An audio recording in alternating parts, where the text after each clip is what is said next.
Ano kayo ngayon mga DDS vlogger? Di ba basag yung mga propaganda ninyo? Na ang investigasyon nakatuon lang doon sa mga kalaban sa politika? Hindi po. Pati kay pinsan.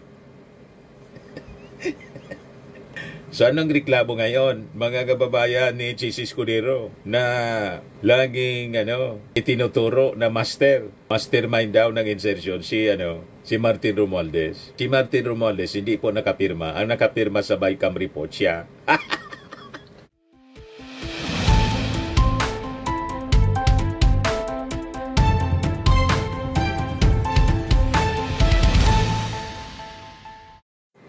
Hello po mga kababayan, si Dante Maravillas. Dito ulit tayo sa ating podcast, Life with Dante M. Ito yung breaking news ngayon as reported ng DCRH. Yung mga congressmen and senators, and other officials, lalo na yung mga taga-DPWH, iniling na po ng Independent Commission on Infrastructure or ICI sa DOJ na mag-issue ng immigration lookout order. Kasama sa mga sa ilalim sa lookout order ng immigration po, si Speaker Martin Romualdez, si Chis Escudero, at iba pang mga congressmen na tulad ni Saldico na iniimbestiga po sa issue ng flood control anomalies. So makikita ninyo mga kababayan, walang kinikilingan, walang pinoprotektahan po ang ating administrasyon, taliwas sa mga sinasabi ng mga critics, lalo na po ang kampo ng mga Duterte. Yan kalalabas pala na balita. Breaking news. Independent Commission for Infrastructure hiniling sa Department of Justice na mag-issue ng Immigration Lookout Bulletin Order versus dating House Speaker Martin Romualdez, Senators Chis Escudero, Jinggoy Estrada, former Senators Bong Revilla, Nancy Binay at iba pa. Ano kayo ngayon mga DDS vlogger? Di ba basag yung mga propaganda ninyo? Na ang investigasyon nakatuon lang doon sa mga kalaban sa politika? Hindi po. Pati kay pinsan. So anong reklamo ngayon, mga kababayan ni Chis Escudero na laging itinuturo na mastermind daw ng insertion si Martin Romualdez. Si Martin Romualdez hindi po nakapirma. Ang nakapirma sa BICAM report siya.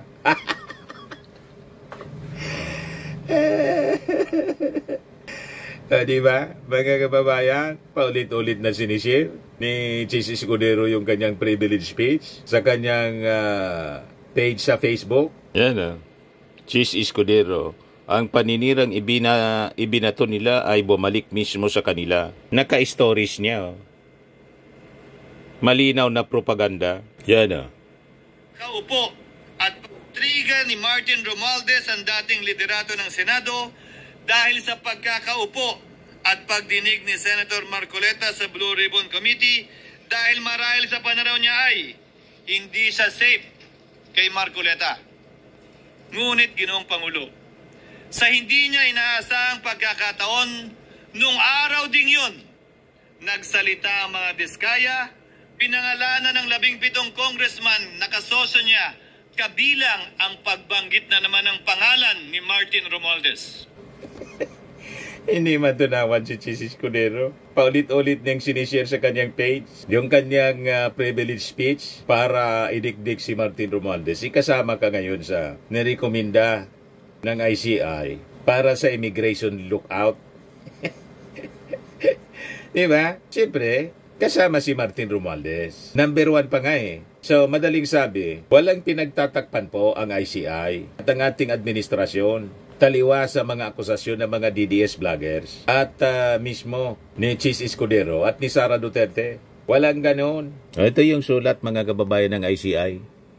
Naka-address pa kay Boyeng Rimulya. October 8, 2025. Honorable Jesus Crispin Rimulya, DOJ Secretary. Subject urgent request for issuance of an immigration lookout bulletin order. Dear Secretary Rimulya, by virtue of the powers bestowed upon the Independent Commission for Infrastructure, ICI, and pursuant to its mandate under Section 2 in relation to Section 3H of Executive Order Number 94, the ICI seeks the assistance of the Department of Justice in request the issuance on Immigration Lookout Bulletin Order, ILBO, against the following individuals or subjects. Number 1, si Martin Romualdez. Ano pang masasabi ninyo? Number 2, si Chis Escudero. Di ba? Sunod, si Senator Jinggoy Ejercito Estrada, former Senator Amongbong Revilla, Mayor Maria Lourdes Binay Angeles, Commissioner Mario Laurio Lipana, Undersecretary Trivy Ulaybar, Carlin Villa, Maynard Dango. Itong si Maynard Dango, ito yung barkada ni Chis Escudero na sabi tumanggap ng 20%. Doon daw pinadaan 160 million. Sabi sa testimonya mga kababayan doon sa Blue Ribbon Committee. Sino pa? Ang daming congressman. Congressman Roman Romulo, Congressman James Jojo Ang, Congressman Patrick Michael P.M. Vargas, Congressman Juan Carlos Arjo Atayde, yung mga pinangalanan po sa Congress, o sa Senado pala, na mga congressmen. Congressman Nicanor Nicky Briones, Congressman Marcelino Marcy Chodoro, Congressman Florida, Congresswoman Florida Rida Rubes, Congressman Iliandro Jesus Madrona, Congressman Benjamin Benji Agarao, former Congressman Florencio Gabriel Bem Noel, Congressman Liodi Ode Cariela, Congressman Renante Rinan Arrogancia, former Congressman Marvin Rillo, Congressman Chodoro Haresco Jr., Congressman Antonieta Yudela, Congressman Dean Asistio, Congressman Marivico Pilar, District Engineer Loida Busa, Bogs Magalong, District Engineer Ramon Divanadera, District Engineer Johnny Protesta Jr., District Engineer Arturo Gonzales Jr.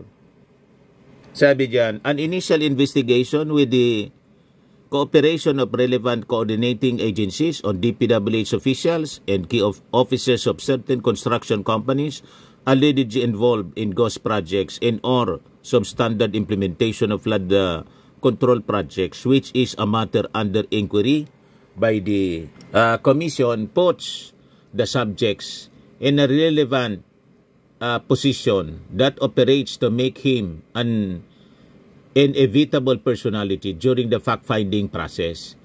The timely issuance of an ILBO is of utmost necessity to enable the Commission to proceed without delay and to hold those liable accountable to the Filipino people. In addition to the issuance of ILBO, may we further request that the Bureau of Immigration be instructed to immediately inform the Commission and other law enforcement agencies of any information regarding the impending travel of the subjects. Should there be any clarification on the foregoing, please do not hesitate to contact Attorney Rufino Samuel Mantos III. They may be reached through his email address. Ayan. Yan ang sulat, mga kababayan, ni retired Justice Andres Reyes Jr., Chairman po ng Independent Commission on Infrastructure. So makikita ninyo, wala pong sinasanto ang ICI. Kaya baseless yung mga akusasyon nila na ang ICI gusto lang idikdik nito yung mga kalyado ni Sara Duterte. Walang ganun po. Kung saan po dadalhin ng ebidensya, yon ang tutumbukin po. Parang si Boying Rimulya po sa DOJ. Ngayon po, ombudsman. Baseless yung mga sinasabi ni Amy Marcos, ni Basti Duterte. Saka ngayon si Bato de la Rosa, yun din yung sinasabi. Na si Boying nilagay as ombudsman para targetin lang yung mga Duterte. Walang ganun po. Nakikita ninyo ang mga aksyon na ginagawa ng ICI. Wala talagang sasantuhin po. Kasama doon si Martin Romualdez sa hindi sasantuhin. Pero kailangang i-prove nila si Martin sabi talaga. Hindi yung lahat lang propaganda. Tulad nitong kalbong senador na mahilig po sa propaganda. Yan o.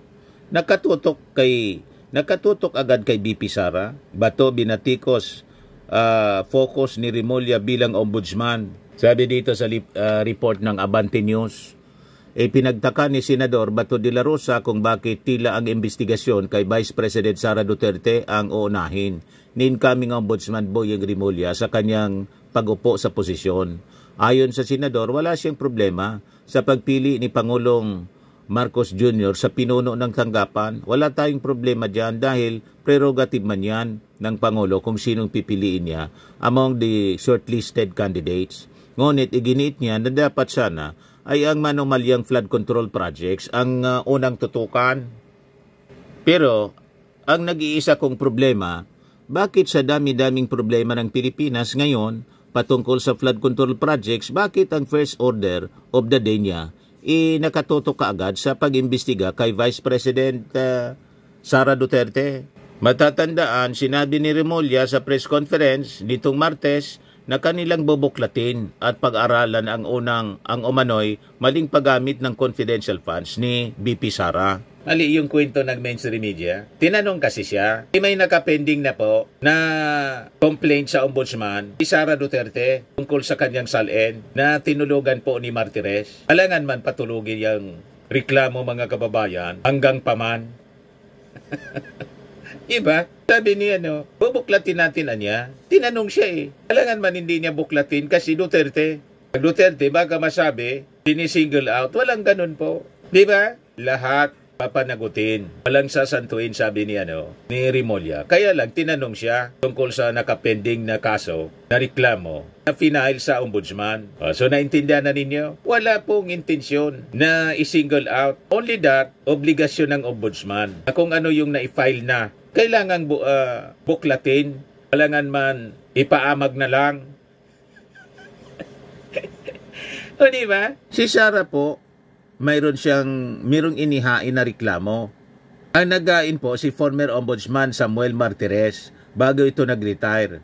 Ang binasihan ng reklamo, yung Committee on Good Government Report ng HOR na hindi may paliwanag ni Sara kung napasaan ang kanyang confidential fund sa OBP na 500 million at CF sa DepEd na 112.5 million na ayon kina SDO Gina Acosta at Edward Fajarda ay ibinigay ni Acosta yung 500 million kay Colonel Lachica habang yung 112.5 million ay ibinigay ni Fajarda kay Colonel Nolasco. Ayon sa utos ni Sara, ang tanging nakakaalam kung napasaan ang CF ni Sara ay siya ay sina Lachica at Nolasco. Kaya nararapat na imbestigahan ang SALN ni Sara para malaman kung yung mga confidential funds ay ibinulsa niya o hindi. Kasi kung hindi man binulsa, ay paliwanag man po. Anong problema? Di acquitted siya. Unang-una, nag-file po ng reklamo, si Martires pa pala. Kaya lang po, nag-file siya, pinatulog lang.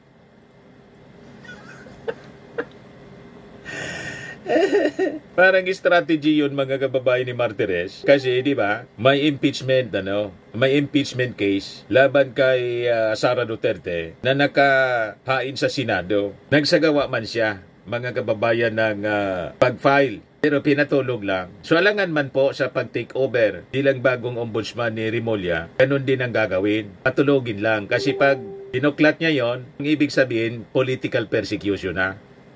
May ganon. At sinisingle out si Sara Duterte base sa mga sinasabi ng mga DDS senators at saka mga vloggers niya. Huwag kami mga DDS, lahat kayo pang sarili lang. Dapat nga matuwa kayo kasi kung confident kayo na si Sara Duterte walang kasalanan, di ma-acquit siya ni Boyeng. Kaya lang alam ninyo kasi si Sara Duterte iniwasan ng prosecution trial kasi guilty.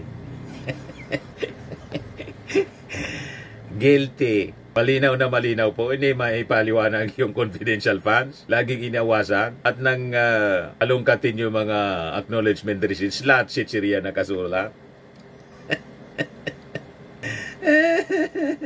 Tarantang-taranta sila kay Boyeng Remulla. Kasi hindi lang si Sara po ang namimiligro. Pati si Digong.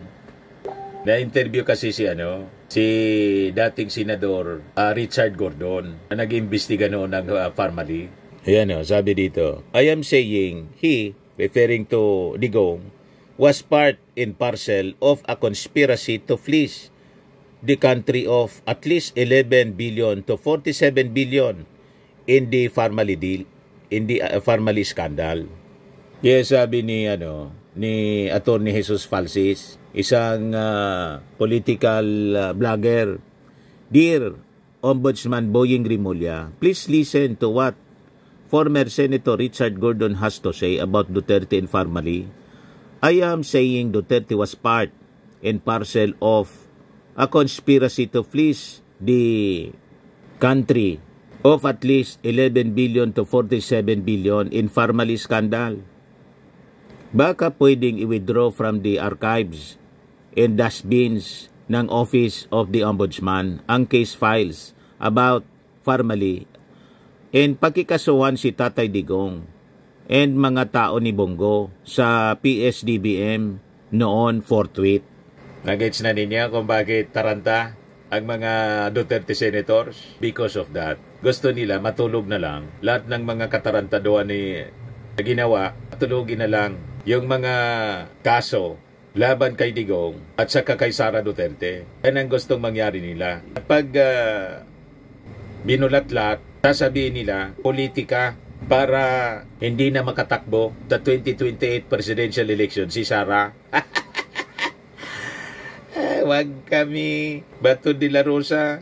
Yes, sabi ng mga netizens po, sabi ni Josie Katsuta, Bato, dahil sa kalyado nyo ang dating ombudsman na si Martires, lahat ng kaso ng mga Duterte na udlot, pati ng mga paglabas ng salain ng mga Duterte. Ngayon, si Ombudsman Rimulya na lalabas ng mga baho ng mga Duterte, Sara Lustay, impeachment trial forthwith. Di ba? Sabi ni Obet Leongson Reyes, hayaan mo na, ganyan din amo mo dati kay Senator De Lima. Sabi nga, weather lang, malay mo, sunod kayo ulit. Bilog naman ang mundo. Sabi ni Raymond Masangya, huwag magmadali, kasama ka rin.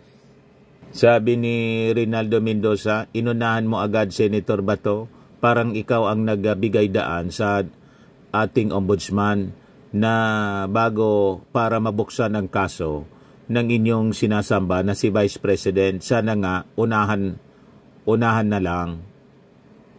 Sabi ni Oscar Bonaobra Jr., kung talagang seryoso, dapat umpisan mo sa presidente.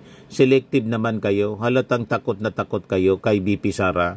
Wala man pong kaso yung ating Pangulo. Paano imbestigan yung ating Pangulo? Wala mang kaso. Ang may kasong sinampa at ang nagsampa pa si Martires pero pinatulog niya si Sara Duterte. Pilit ninyong dinadamay yung ating Pangulo. Yan ang problema sa inyo eh. Ang dapat imbestigan yung may sumingaw na baho. Tulad ni Digong, inimbestigan ni Gordon sa Farmally. Yun ang dapat. Kasi nilulumot na yung kaso. Inaamag na. Sabi ni Ponce Colis, ganyan din naman ginawa ng tatay mo kay De Lima dati. Panapanahon lang yan. Sabi ni Susan, dapat lang unahin kasi nabinbin na. Maraming gustong matuloy. Hinarang nyo lang mga senador na panig sa kasamaan. Rimulya, tuluyan mo na si Inday Lustay. Di ba? Walang kumampi kay Bato de la Rosa. Ayan lang po mga kababayan yung short video natin. Atid sa inyo nitong napakagandang product from Malaysia. I am worldwide amazing pure organic barley powdered drink mix from Australia pala, hindi Malaysia. Yung gusto mag-try nito po, mag-message na lang kayo sa akin, Dante Maravilla sa Facebook, sa Messenger po. Yung mga gusto na magnegosyo nito, mag-message kayo sa aking anak na architect entrepreneur, Riz Maravillas. So lagi nating tatandaan mga kababayan, sa buhay, you become what you believe. Bye-bye po. God bless.